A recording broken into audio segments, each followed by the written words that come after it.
मिर्जापुर में पूर्व राज्यपाल कलराज मिश्र ने रविवार को विंध्याचल धाम में माता विंध्यवासिनी का सविधि दर्शन पूजन किया। उन्होंने कहा कि माता विंध्यवासिनी कृपा से देश और प्रदेश चल रहा है। वह तो मां के धाम में बराबर दर्शन करने आते रहते हैं। मां की कृपा से सब कुछ अच्छा हो रहा है। देखिए पूरी खबर।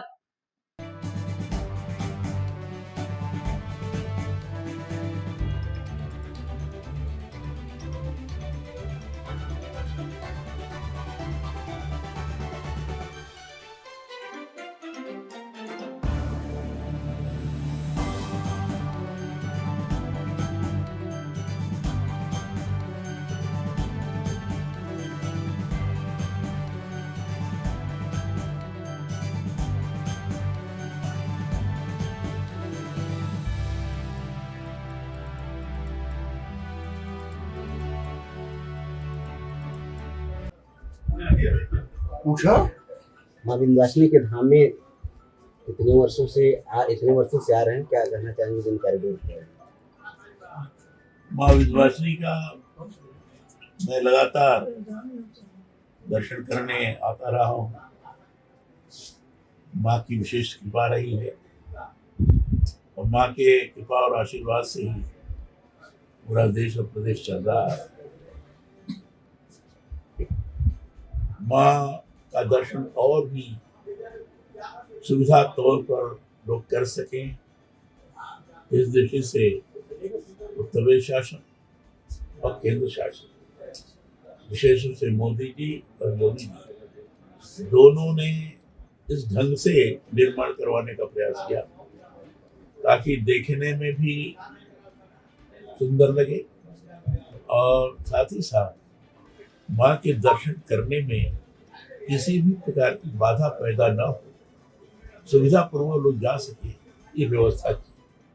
कॉरिडोर उसी व्यवस्था का एक जबरदस्त अंग है और निश्चित रूप से इस व्यवस्था के कारण आम लोगों को बड़ी सुविधा प्राप्त होगी। आप तो शंकरी गलियों से भी होकर के गए थे। हाँ, मैं तो बहुत पहले प्रारंभ हो जाता हूँ। वक्फ बोर्ड के बारे में क्या कहेंगे?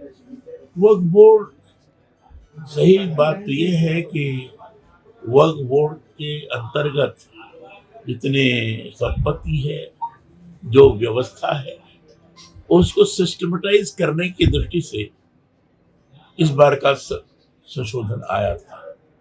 व्यवस्थित तौर पर उसको रखा जा सके, दूसरे लोग इसको दूसरे ढंग से दुरुपयोग न कर सके, इसलिए अधिकाधिक जो सामान्य मुसलमान लोग हैं, गरीब परिवार के लोग हैं, उससे लाभान्वित हो सके, इस दृष्टि से वर्तमान संशोधन लाया गया।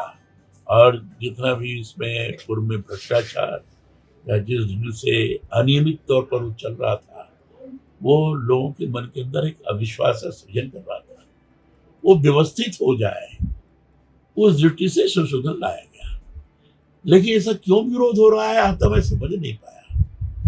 ये हो सकता है कि बड़े बड़े लोग उस संपत्ति का दुरुपयोग कर रहे थे, दिखाते थे कागज के अंदर कम पैसा, कम धन, लेकिन वो तो लाखों करोड़ों का की संपत्ति को बहुत कम दाम में दिखाते थे। उसका लाभ वो अपने ढंग से उठाते थे, सामान्य जन नहीं उठा पाता था, सामान्य मुसलमान नहीं उठा पाता था। ये सारी चीज समझ में आई और इसलिए वक्फ बोर्ड के माध्यम से, संशोधन के माध्यम से वो नियंत्रित हो जाए, व्यवस्थित तौर पर चल सके, इसके लिए संशोधन किया गया है। इसमें कहीं वक्फ बोर्ड की संपत्ति को लेने की या कब्जियाने की ऐसी न तो कोई मंशा है, न उस प्रकार के संशोधन के अंदर प्रावधान है। जो इस प्रकार की भाषा का प्रयोग कर रहे हैं, गलत कर रहे हैं। मदरसे ठीक से चलेंगे, आपका ईदगाह ठीक से रहेगा, मस्जिद ठीक से रहेगा, उस पर किसी भी प्रकार की कोई हस्तक्षेप नहीं है। सारी संपत्ति व्यवस्थित तौर पर ठीक से उसका उपयोग हो सके, इसके नियम बनाए गए हैं, उसका जांच पड़ताल ढंग से हो सके, इसके लिए बनाए गए हैं। उसके अंदर पारदर्शिता बनी रहे, सामान्य मुसलमान को भी लगे कि हाँ सही तौर पर उसका उपयोग हो रहा है, इस दृष्टि से संशोधन किया गया है। जो बड़े बड़े लोग इसका विरोध कर रहे हैं, उनको लगता है कि अगर ईंधन से रहा ठीक नहीं है। दूसरी दृष्टि यह है, इसी को धार्मिक मुद्दा बनाकर लोग मुस्लिम वोटों का ध्रुवीकरण का प्रयास कर रहे हैं, जो उपयुक्त नहीं है, बड़ा खतरनाक खेल है ये।